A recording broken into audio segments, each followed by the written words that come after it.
বাংলার মুখ্যমন্ত্রী বনাম ডায়মন্ড হারবারের মুখ্যমন্ত্রীর লড়াই শুরু হয়েছে তৃণমূলে। অভিষেক ব্যানার্জি গতকাল চিকিৎসকদের নিয়ে বৈঠকের পরিপ্রেক্ষিতে এমনই মন্তব্য করলেন ব্যারাকপুরের প্রাক্তন সাংসদ তথা বিজেপি নেতা অর্জুন সিং।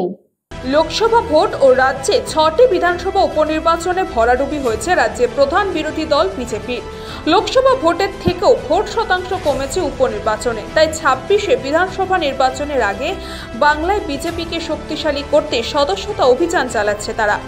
আর সেখানেই বর্তমান বাংলায় ডায়মন্ড হারবারে মুখ্যমন্ত্রী বনাম বাংলার মুখ্যমন্ত্রীর লড়াই চলছে। গতকাল অভিষেক ব্যানার্জি যে চিকিৎসকদের নিয়ে সভা করেছিল তাকেই কটাক্ষ করেছে অর্জুন সিং। ডায়মন্ড হারবার মুখ্যমন্ত্রী হতে চাইছেন, আর ডায়মন্ড হারবার মুখ্যমন্ত্রী ভার্সেস বাংলার মুখ্যমন্ত্রী লড়াই চলছে।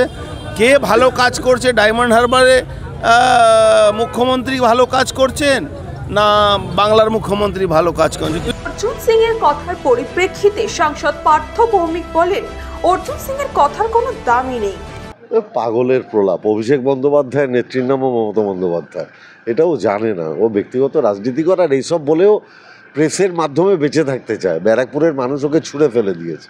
ও প্রেসের মাধ্যমে বেঁচে থাকতে চায়।